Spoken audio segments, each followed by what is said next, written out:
Hello, welcome back. This is Grellenheimer. I've got to make this really fast. And I'm not known for short videos. But I was listening to Jericho Green, African American black guy, conservative, had a 10-minute blip about something this morning, and I haven't listened to his stuff in a while, and I'm like, wow, this is interesting. And he's not wrong. Um, I listen to a variety of conservative viewpoints and people, and he just happens to be one of them. And William Hall, ABL, BCP2, whatever. So I listen to a lot of people. And anyway, this is about trust. This is a lot more than this. This is about life. This is about school life and what's going on and all this pronoun crap that kids are throwing at us nowadays. Trying to guess about what their ages might be, and how this goes in line with a certain age group. That these might be from kids that were in school when I was teaching for a short time. Let's go back to about the 80s, mid to late 80s, when I myself was in high school. And what was school like back then? Well, they trusted us. They trusted us. They trusted the student body. We were a big school. Okay? Public school. We loved God. We saluted the flag. We were mixed. For the most part, we did the prayers at the football games. We had fun. Some people got hurt. We'd had travesties. We all came out of it better, tighter, a group, especially of our class of around 200 or just under. Very close-knit group. Very close-knit overall school. When I got to school, I got there pretty early, around 7:15. I almost had an hour to kill after the school bus dropped me off, or if I happened to drive there in the '66 Mustang. Either way, after a while, starting in about 8th, 9th grade, I had time to kill, so I was walking around the school. You can't do that now. I would take my stuff to my locker. I would go to the band room and do something down there, or trying to prepare for my day. So I'm not going back and forth to a locker on one side of the campus to another locker in a band room to the other side of campus. We had things as students that we had to get ready for and prep for. We just were not all shuttled into the lunchroom, and that was it. That's what they do now. That started in the 90s. That's what I'm trying to get to here in a second. Because they trusted the student body, that we weren't going to go nuts. We weren't going to do anything stupid. We were well disciplined at home. They well disciplined us there at the school as well. And unbeknownst to even me as a kid back then, I found out later that the principal walked around the school every morning, and he had a certain route that he went as well that I didn't exactly take a notice of. I remember him walking around. He had a coffee cup in his hand, and if kids were doing things wrong, he was writing their names on the back of the coffee cup, because it was a styrofoam cup or a paper or something. And so when he got back into his office, he'd be calling people, students, into the office to let them know, you have duty this afternoon because I saw you doing this here. I saw you doing this there. You're staying with me after school. Okay? We had a couple of CCTVs, not very many, probably maybe a whole 2 or 3, if that. One at where the school bus drop was, and maybe at the front of the school, and maybe one somewhere else. That was the 80s, and it was not as good as we have it now. It was probably blurry. It wasn't high def. It wasn't colored. There was no sound whatsoever. This was the 80s. I had a route that, once I did this and I went that, and I probably walked close to half a mile in the morning before my first class started.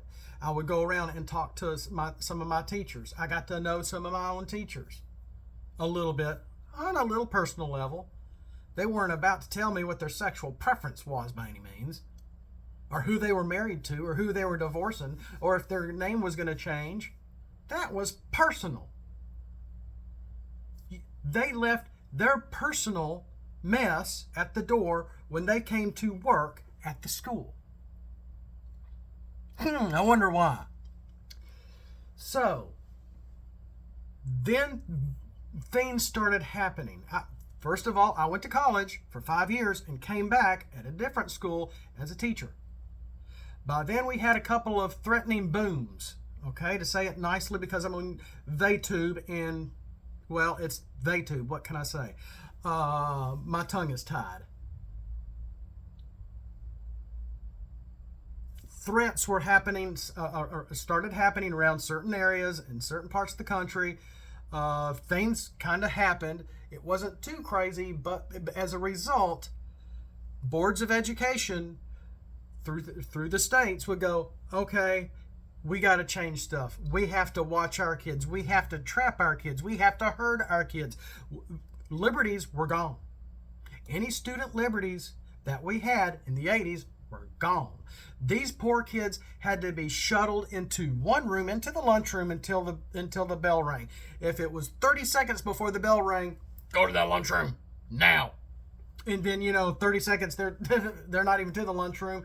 They're going to their locker anyway. I mean, it was that ridiculous. It probably still is now.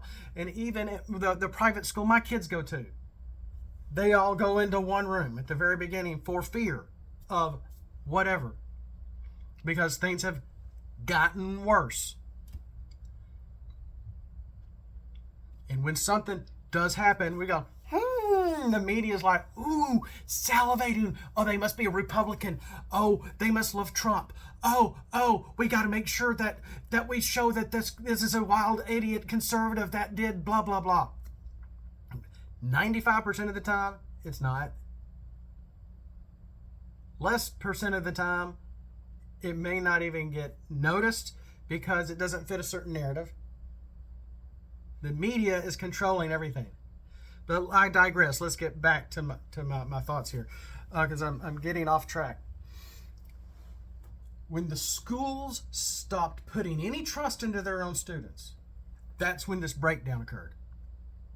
When all those threats and boom booms were happening, and police were having to be called in to go, oh my gosh, what is this? We gotta undo this. Ooh, I said the P word, police. Yeah. Hello? Anybody there? Okay. So,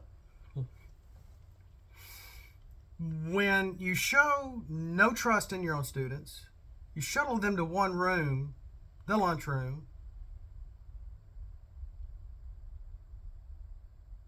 the kids may start distrusting you, especially when there's certain groups and advocacy groups that want to spread distrust among kids and people. They want to make their group grow against all authority, against God, against their teachers, against their principal, against police, against whoever, against their parents.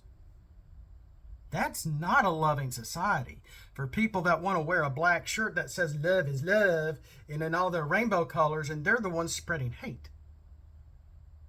Do you see the hypocrisy?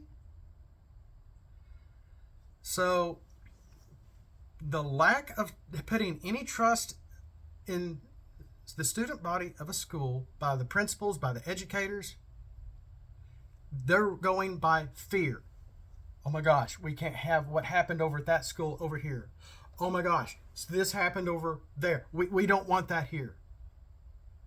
We can't allow kids to go around the school on their own. Who knows what they could be doing against us or against the student body. Oh my gosh, fear, fear, fear. And then, of course, 9/11 happened. About 5 years after that. But when I was a teacher in 1996 to 98, somewhere in there, I was noticing kids getting up in the middle of the class and getting their pass to go to the office to get their Ritalin and come back. That was the new norm.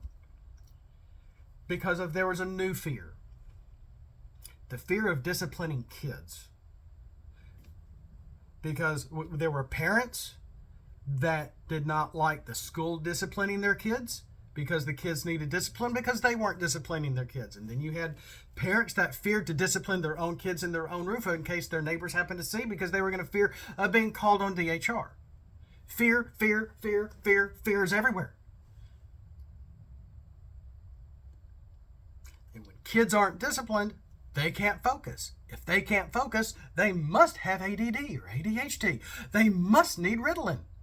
So I was seeing a lot of students leave the rooms in the mid-90s to go get their Ritalin, take their sweet time going to the office, and their sweet time coming back looking like a zombie. Those kids are now around their late 30s or about 40 years old, 35 to 40 years old. They have kids. We're probably dealing with their kids now that has Ritalin in their blood as a result of birth, who don't know what they are, that are going through puberty and going on social media and telling us, giving us what for by saying to try to hold a conversation where they control the conversation. How? By pronouns. You called me by the wrong pronoun, your career is gone. Yeah.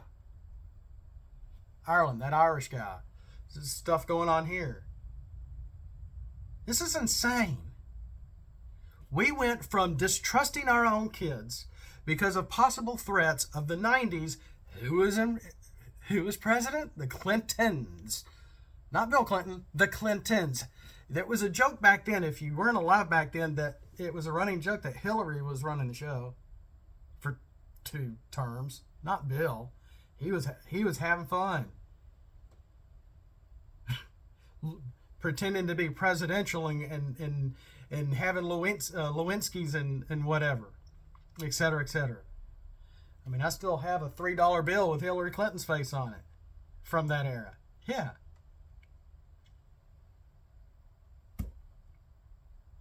It was an interesting time. Especially when Hillary got her mitts and changed the school lunch program. Supposedly for the better. But as I sat next to a teacher in that lunchroom in 1996, he's like, Grillenheimer, you missed it. Last year, and for years, as long as I've worked here, we had the best lunchroom around here. It was like restaurant quality. The kids loved it. We were making money off this. And then the government came in and put all these regulations on our lunchroom, had to completely change everything and buy what they told us to buy. The kids hate this slop. Yeah.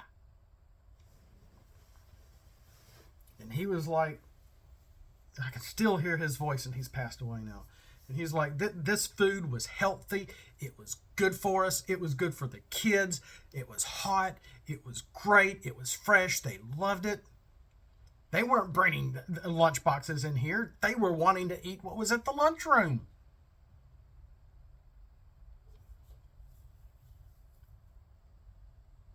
Yeah. And then Hillary got her mitts into our public schools in 95. 94, 95. So, we've gone from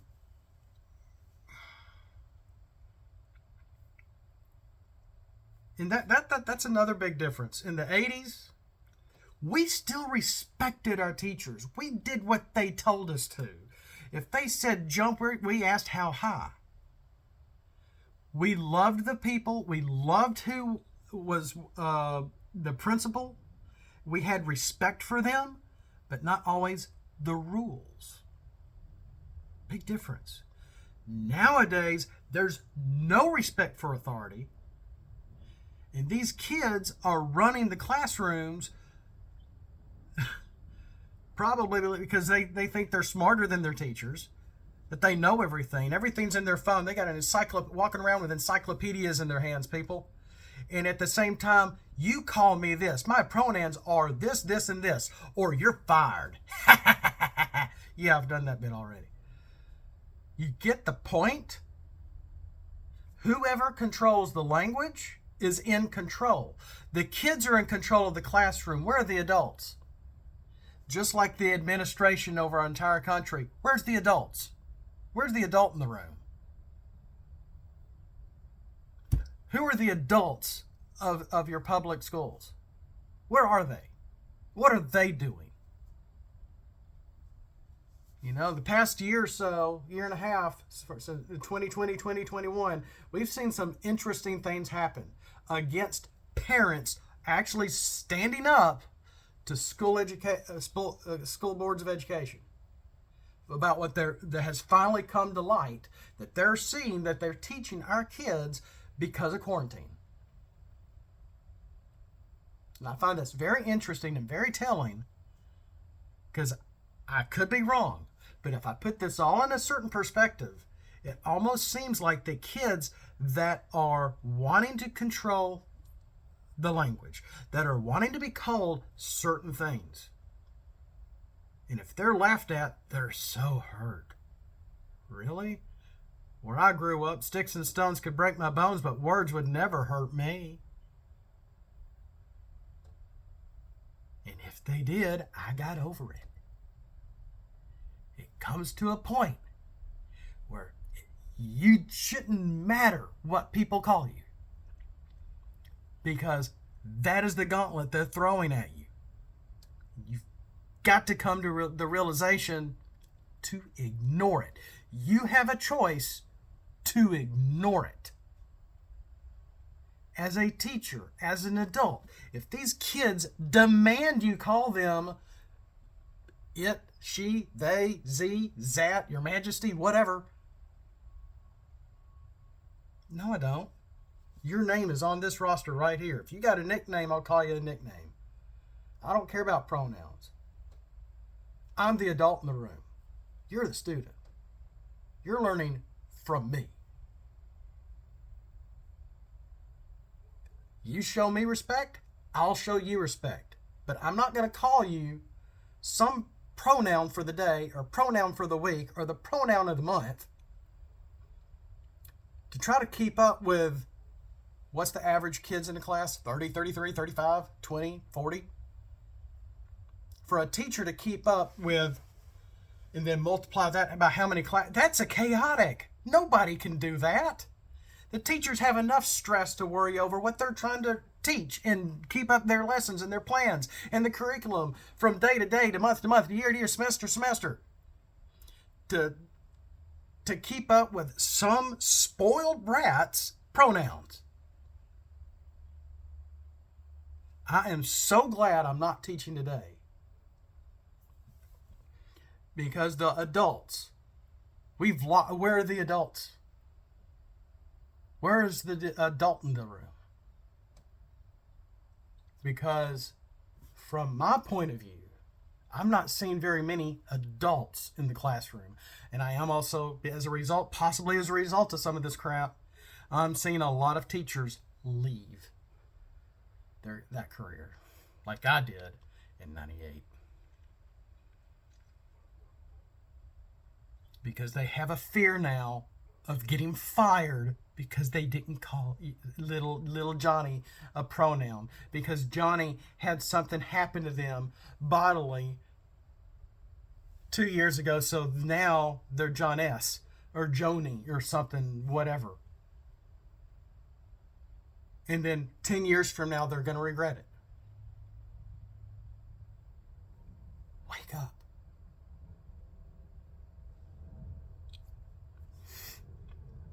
Because the kids are in control. And it's insane. It's chaotic. We have a complete polar opposite of what's going on, how things should be. No, I'm not calling you a certain pronoun. You're the student. I'm the teacher. If you don't respect me, you can go. You can get out of here. I don't want you in my classroom.